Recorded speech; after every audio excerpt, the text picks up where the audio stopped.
normal muffler. That's all to do with the straight pipe. So we're gonna stick this son of a bitch in fucking probably in, I don't know what that is there, probably B1. We got this big fucking thing behind it. We're gonna just step it out of the way. Hey guys, Jesus, how's she going today? Well, quite a few people have been asking for a review on the old McCormick here. So, figured since it's in the shop for its servicing, no better time than now, right? So, I don't know. I like it a lot so far. It's had some hiccups with the fucking DEF, but that's, don't hold that against the tractor. That's anything that's got DEF is fucking junk.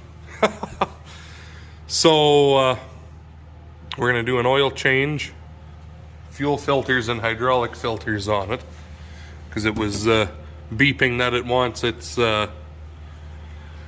hydraulic filters changed. There's couple cartridge ones down underneath of here, and then there's one stupid fuel filter. There's the engine oil,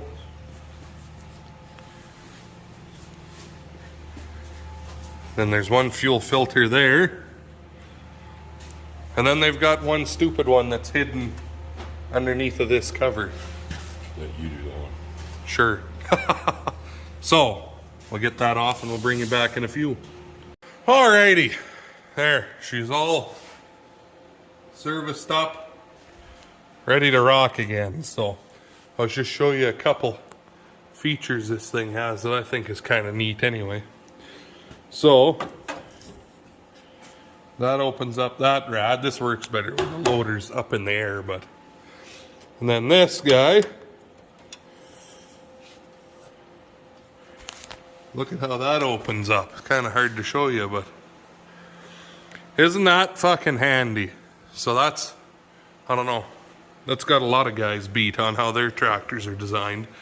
In my opinion, got this cover off, we got this water element changed, but I can't get the secondary filter off. It's fucked. We had a 4-foot bar on there trying to undo it, and there's not a fucking chance. So I left that be. I'll let them come and deal with that, I think. Put this cover back on. It's just some screws, and then I did the hydraulic filters here. One's a spin on, and then the other one is that cartridge goes in that canister in front. So I'm gonna put a dab of oil in here now because we lost a little bit there doing the filters, and then give it a shot of grease, take her outside. I'll bring you back here in a minute. My biggest grievance with this tractor is gonna upset a lot of you Americans and such. These fucking 3-point hitch arms. You can't get them without a 3-point hitch, because oh by Jesus I would have. They're useless to us up here. Nothing goes on a 3-point hitch other than your snowblower. Anyway, always in my way, that thing, all of the time. Now, time for a shot of grease. Letting it warm up in front of the little heater here because I had it in the toolbox of the truck yet. So, nice thing about it, every point on it is greasable. Same with the tractor's front end here. So I won't bore you with greasing. We'll get that done, and then once again I'll talk to you in a minute. Well, we're in here giving her shit now. I gotta put some bales out. About all I could really tell you about the outside of the machine. There's not much that I have to complain about on it. So inside of here, you got your kind of your display in the center here. fuel and temperature and then engine RPM. What I wish it had, but I don't know if any of the new ones do anymore, but what I wish it had was a proper gauge for oil pressure. There's nothing. Just be a low pressure oil alarm. I assume that goes off when it's already too late, so I wish it had that. But that's probably just because I'm used to old stuff that was made to be fucking worked on, so it's really all I can complain about on that. This tractor here isn't, well, it's the top end of the low end, if you get my drift. I didn't want all the electric hydraulic valves and all that garbage, because that's just more stuff to go wrong in my opinion. So I've got 3 mechanical remotes. These still use cable, and then to speed up and slow down your flow, just out the back side here are dials. You can reach out the back window to set. And then I got 1 electric remote, so I got 4 on the tractor here, and it is ran off of here, and you can adjust its flow in your settings here somewhere over the rainbow. There it is.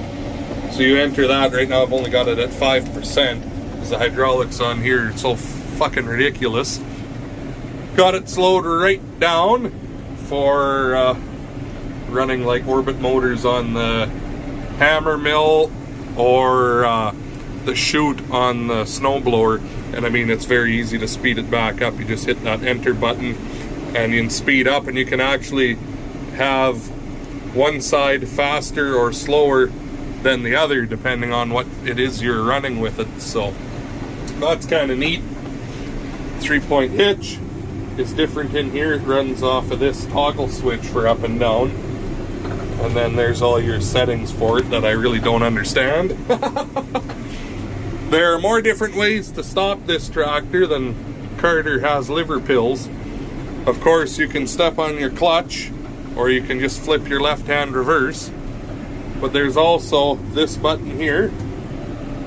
See, while we're slowing down, let go of it, away we go again. And then with this button here, I think it's this button here.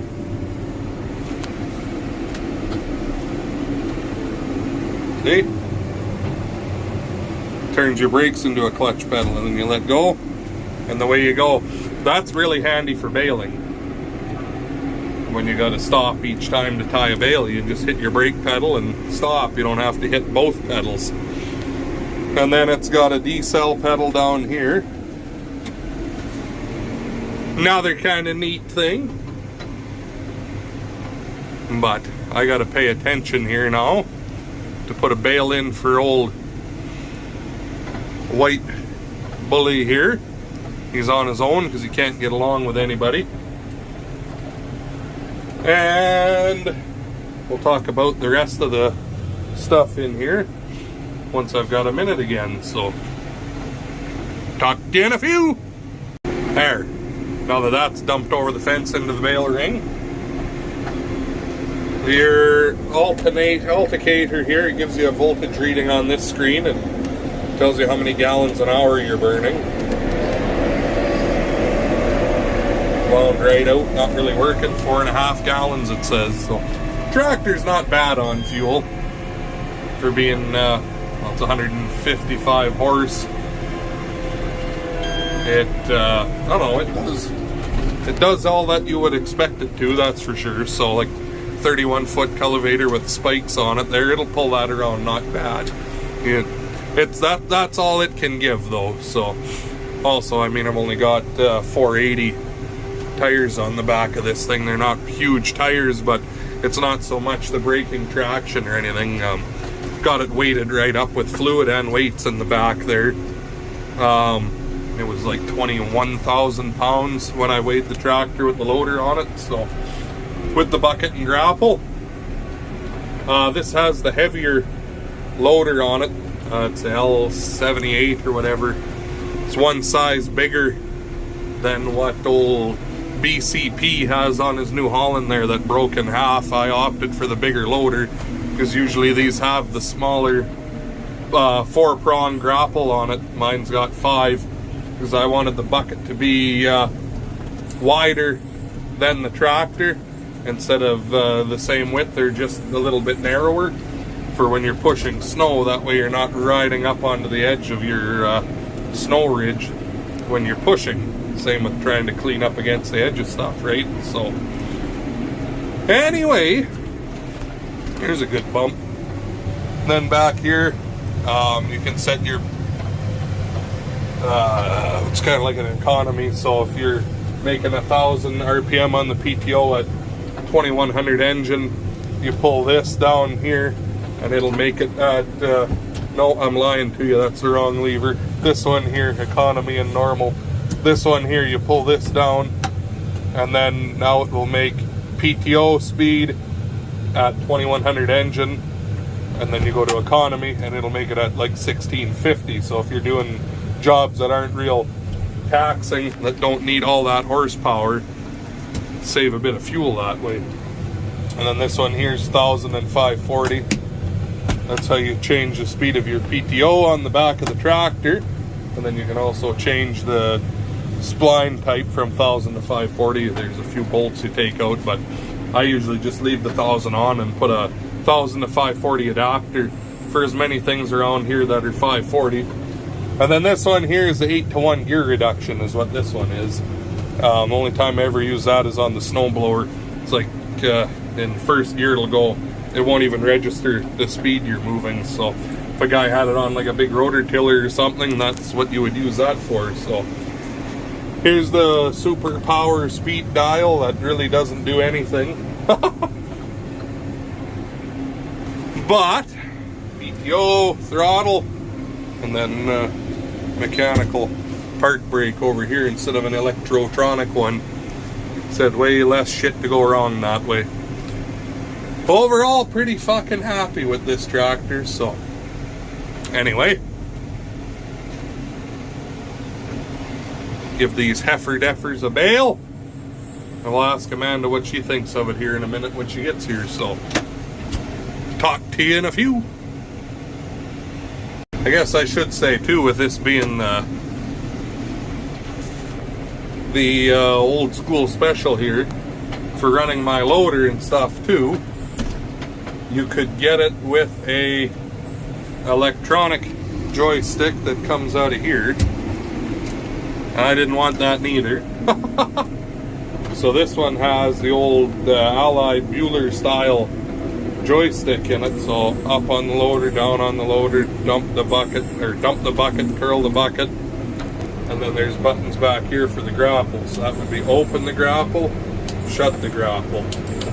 So you've got 3 functions there. It's not like on Ryan's little T4. He's got a joystick similar to this, but in order to run his grapple, he pulls the trigger, and then that's now your grapple instead of your bucket, and you let go of the button and then it runs your bucket, if you know what I'm saying. So that's an improvement over how his is, but 2 completely different kind of tractors that the guy's comparing like that. So anyway, it's really about all the guy can tell you. And I guess I like it's got vents up here that blow down on the windshield.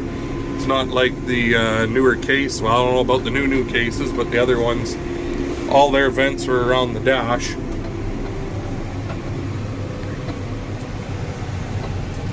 Bring the truck over there. There we go. All their vents are around here. So you get your window thawed out, but the rest of the tractor's all fogged over. So this fucking thing has vents all over the goddamn place. So I guess the other nice thing I like is the little, not really a fridge, but keep your drinks cool or your soup hot in the wintertime, and just use there's a vent. I think that's why there's a vent here also.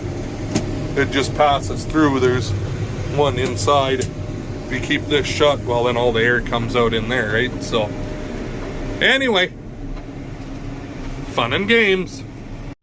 I'm shit at review videos. Just keep thinking of all the things I don't tell you. This button here is your 4x4 front wheel assist. This button here is your diff lock. This turns on your electric remote, and this one here allows you to get off of the seat with the PTO running, so it doesn't just cut the engine out. It figures you're getting out trying to kill yourself or something, so. Anyway, figured I'd add that, because I know I looked down there and didn't say, so. Knew someone would ask if I didn't say. Here's the power shift in it too, so down, up, and on the back side here, there's another button. Up shifts your range. Down, shift the range. Down, shift the range. Down, shift the range. And then shift down, shift down, shift down, shift down, shift down. That's something I just discovered the other day. If you hold the up button and just hold it, it'll just fucking keep going until you let go of it, until you hit the top end. And another handy feature, this APS button here is automatic power shift, so automatic field.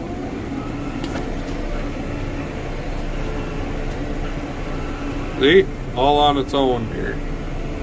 You tell it where you want to start out from, where you want it to end up at. I'm not in third, so it won't shift the range, I guess. But and then you let off the throttle and she'll shift down.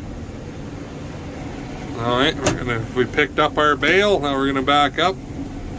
Same thing. Away we go. An extremely smooth shifting power shift too. So that automatic power shift, there's field, and then there's automatic road. And the automatic road, it'll go right up to the top end. So that's pretty cool if a guy was out into Europe hauling your lorries or whatever with it. I like that. That's really handy for picking bales too. When you don't, when you don't have to worry about what the fuck do I got going on here. There we go. When you don't have to worry about shift and shift and shift and shift and shift some more, right? So anyway, put her back in the hangar here for another day, and then we'll plug it in. Extremely good cold starting engine. It has glow plugs. It only uses them when the temperature gets down to a certain degree outside.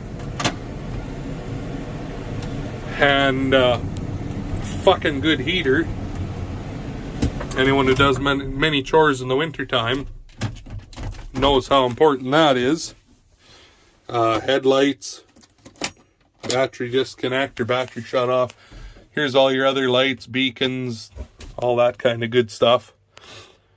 But anyway, really like it. And lots of room in here. Like, I'm a pretty tall guy. I can stretch my leg right out. And I just barely touch the pillar over there. And like, I can put my arm right out this way. Can put my arm right out this way. And just touch the glass. And then it actually has quite a bit of room on the buddy seat there. Your knees aren't all jammed up into a dash or anything. So I don't know if anyone's thinking about upgrading chore tractors to something a bit newer.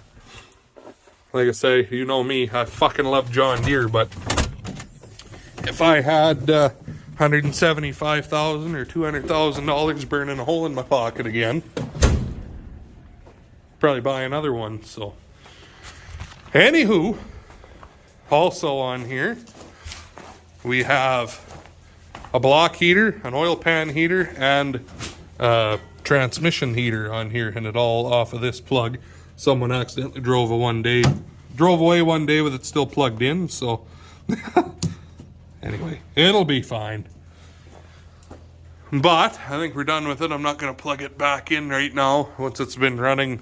I mean, especially in here, it'll be warm for the rest of the day yet. Usually just plug it in the morning a few hours before chores. I have a timer that I want to put on it, but I haven't yet. Really easy to take the loader on and off too. It's just like that to disconnect your hoses. I know that's something Ryan really has a hard time with on his there. They're flat face connectors on it. So, and then to take the loader itself off, you just fucking might need two hands, but this is on a spring. You pull it out and give it a turn, and that pulls the pin out, and then when your loader comes back in, it automatically click and locks it in. So pretty darn nice. The old girl. So anyway, hopefully you enjoyed the video. If there's any more questions, leave them down below, because I'm sure there's lots of stuff I missed that you might want to know, but I done my best. Anyway, thanks for watching, and we'll talk to you in the next one.